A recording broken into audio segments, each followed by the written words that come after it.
حضرت عائشہ صدیقہ رضی اللہ تعالیٰ عنہ فرماتی ہیں گھر میں بیٹھے بیٹھے نا ایک دن حضور کمال آج طبیعت شاش بشاش تھی، آج غم امت میں اس طرح پریشان نہیں تھے۔ کریم فرمانے لگے عائشہ ایک بات کروں تیرے ساتھ؟ یا رسول اللہ کریں۔ فرمایا جب تم خوش ہوتی ہو مجھ سے تب بھی مجھے پتہ چل جاتا ہے، اور جب تمہارے دل میں میرے لیے کوئی بات ہوتی ہے پھر بھی پتہ چل جاتا ہے۔ کہتے ہیں میں نے فٹافٹ عرض کی حضور مجھے میری ماں روئے میں اور آپ سے ناراض، فرمایا بتاؤں پھر؟ میں پھر بتاؤں؟ کہو تو راز حیات کہہ دوں، آج حقیقت کائنات کہہ دوں، وہ بات کہہ دوں جو پتھروں کے دلوں کو بھی پاش پاش کر دے، کہوں بات یا رسول اللہ فرمائیے؟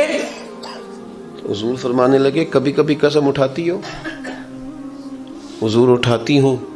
فرمایا جب تم مجھ سے خوش ہوتی ہو تو کہتی ہو مجھے رب محمد کی قسم صلی اللہ علیہ وسلم، اور جب تمہارے دل میں کوئی بات ہوتی ہے تو پھر کہتی ہو مجھے رب ابراہیم کی قسم، حضرت ابراہیم کے نام سے۔ سیدہ فرماتی ہیں لوگوں میں منہ سے ہنس رہی تھی آنکھوں سے رو رہی تھی۔ میں نے کہا حضور آپ اتنا خیال رکھتے ہیں جذبات کا، احساسات کا، کوئی بولتا کیا ہے سوچتا کیا ہے کہاں تک جاتا ہے، یہاں تک کریم کا خیال ہے۔ اپنی روٹی دی فکر ہے، بس میرے کپڑے استری ہونی چاہیے، میرا جوتا ٹھیک ہونا چاہیے، بس مجھے کوئی تنگ نہ کرے، میری کوئی نیند خراب نہ، بس اپنا ہی خیال۔ یہ تو خود غرضی ہے۔ تو کیا کسی کی خراب نہ ہو بس میری ہو، سارا گھر سکون سے سوئے، میں جو حاضر ہوں۔ اور جو مخدوم بنتے ہیں رب ان پر فضل کرتا، جو خادم بنتے ہیں رب بڑا فضل فرماتا ہے ان پر۔ ہمارا مزاج ہی نہیں، طبیعت ہی نہیں، ہمیں مینو کوئی نہ تنگ کرے۔ آپ باہر آئیں، اپنی زندگی میں دوسروں کا احساس کریں، تھوڑا خیال کریں۔ آپ نے ناراض نہیں ہونا، امیروں نے مہنگی مہنگی شادیاں کر کے غریبوں کی بیٹیوں کو پریشان کر دیا، مہنگے میرج ہال، مہنگے جہیز، مہنگے گہنے، مہنگی چیزیں۔ ماڑے دی تھی اپنے باپ نو پوچھتی ہے واری کدوں آونی۔ سیدہ فاطمہ الزہرا نے سونے کے کنگن یا سونے کا گہنا پہنا تھا تو حضور ناراض ہو گئے ظاہری طور پر۔ فرمایا فاطمہ بھی سونا پہنے گی تو غریبوں کی بیٹیاں نمونہ عمل کسے بنائیں؟ یا رسول اللہ جب ساری کائنات کے لیے جائز ہے تو پھر ان کو منع کیوں؟ فرمایا اس لیے کہ ان کا نام لے کے تو غریبوں نے تسلی کرنی ہے۔ آپ میری بات کو سمجھیں، یہ مفہوم ہے اس بات کا، معنی ہے اس بات کا۔ لہذا تھوڑا سا نا شریعت صرف فوتگی والے ٹائم نہ یاد آئے، شادی والے ٹائم بھی یاد آئے۔ ہاں ہاں، اللہ رسول صرف دکھوں کا رشتہ ہے۔ فوتگی کو ہو گئے تو مولوی بلا لو، اور منگنی آئے تو کول والے دن نعت خاں بلاؤ، اور جب مہندی والا دن ہو تو پھر دکھوں کا رشتہ رب رسول سے، اور سکھوں کا ٹائم آئے تو جو مرضی آئے۔ یہ انداز ٹھیک نہیں ہے۔ آپ میری بات کو سمجھیں، اس لیے دین مکمل ہے۔ ہر دین کے جز پر عمل کرو اور دین کو نافذ کرو۔ اصل کسی بندے کے دیندار ہونے کا پتہ ہی تب چلتا ہے جب اس کے گھر میں شادی ہوتی ہے، تبھی تو پتہ چلتا ہے کتنا دیندار ہے، ورنہ مسجد میں تو سارے دیندار ہوتے ہیں، نماز کے ٹائم تو سارے دیندار ہیں۔ پتہ ہی تب چلتا ہے جب بیٹے کی شادی کرتا ہے، تب اندازہ ہوتا ہے حاجی صاحب وہ حاجی صاحب وہ منڈیاں نے مہندی والے دن بڑا شور کیتا، کہتے میں ڈیرے تے ساں۔ تو سارا پتہ ہے کنوں دھوکہ دے رہے ہو، اللہ نو معاذ اللہ، اپنے آپ کو کس کو دھوکہ دے رہے ہو، سب پتہ ہے سب۔ ساری زندگی برادری کے لیے، قبیلے کے لیے، علاقے کے لیے کھڑے ہو کے گزاری ہے، کبھی رسول اللہ کے دین کے لیے بھی کھڑا ہونا سیکھو۔ کو میں کوئی غیر شرعی کام نہیں ہونے دوں گا، یہ میرے نبی سے پیار ہے، یہ بھی کبھی کر کے دیکھو، کو نہیں ہونے دوں گا، سوال نہیں پیدا ہوتا۔ آخری بات یہ عرض کرنی ہے آپ سے، اور آپ نے اس کو ضرور یاد رکھنا ہے، اپنے دکھوں سکھوں کا تعلق اللہ سے بنائیں۔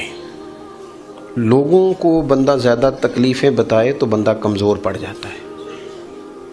لوگ کیا دے سکتے ہیں کسی کو، الٹا تنقید کرتے ہیں۔ دعائیں لمبی مانگنی چاہیے، رات کچھ دیر مصلی پہ بیٹھنا چاہیے، سارا کچھ اللہ تعالیٰ سے کہہ دینا چاہیے، سرکار کی بارگاہ میں کہہ دینا چاہیے کھل کے، ہر شے حضور نے فرمایا نمک بھی اپنے رب سے مانگ لیا کرو، رب کریم کی بارگاہ میں عرض کر دے، سارا کچھ کہہ دے۔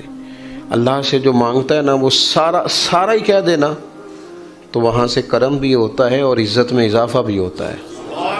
ہم نہ ادھر ادھر دکھ سناتے ہیں، لوگوں کو بتاتے ہیں، وقتی طور پر بندے جی کرتے ہیں، سائڈ پہ جا کے کہتے ہیں 5 بھرا نے کام کیوں نہیں کرتے، اتنے سارے ہیں، یہ دیکھو جی ہر وقت کیا کوئی دیتا ہے، کچھ بھی نہیں۔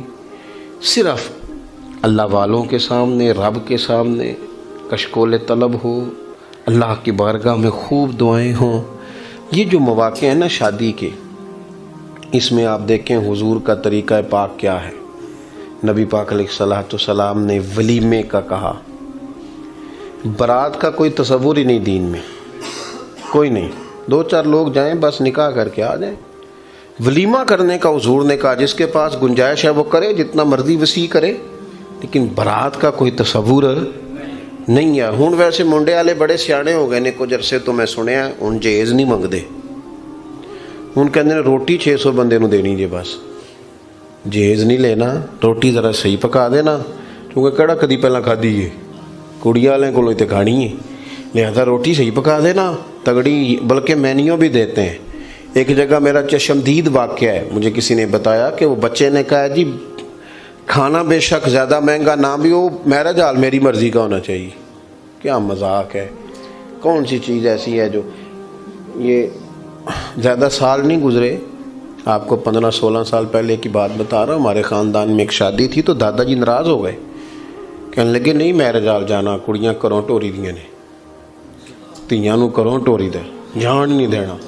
اور جب سب نے ضد کی خاندان والوں نے کہ نہیں جی انہوں رواج بدل گیا ہے، تو کہنے لگے میری شرط یہ ہے کہ پھر بچی گھر رہے گی، میرج حال کھانا کھلا لینا، بٹھا لینا، جب روانہ کرنا ہے تو بیٹی کو گھر سے روانہ کرنا ہے۔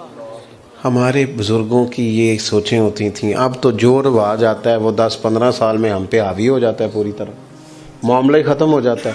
اس لیے دین مکمل ہے، اس کی مکمل، اور یہ کر کے دیکھیں، آپ یقین کریں اتنا آسان ہے نا، بندہ اپنے آپ کو سکون میں کر لیتا ہے جب وہ رسول اللہ کے دین پہ چلنا شروع ہو جاتا ہے، اس کے لیے آسانی ہو جاتی ہے، زندگی آسان ہو جاتی ہے۔ دعا کرتا ہوں اللہ تعالی ہمارے ان بھائیوں کو برکت عطا کرے، ہم سب کا یہاں جمع ہونا اپنی بارگاہ میں قبول کرے۔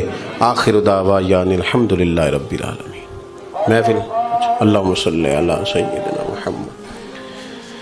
اللہ تعالی ہماری حاضری قبول فرما، ہمارے گناہ معاف فرما، ہماری غلطیوں سے درگزر فرما، علم نفع والا، عمل اخلاص والے عطا فرما، بیماروں کو شفا دے دے، مقروضوں کو قرض کے بوجھ سے رہا کر دے، تنگ دستوں کے رزق میں وسعت کر دے، جو بے گھر ہیں انہیں اپنی چھت دے دے، جو بے آسرا ہیں ان کی مدد فرما۔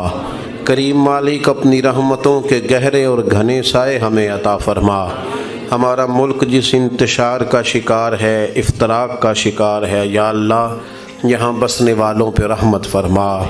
اے اللہ غریبوں کی مدد فرما، لاچاروں کی مدد فرما، حکمرانوں کو ہدایت کی توفیق عطا فرما۔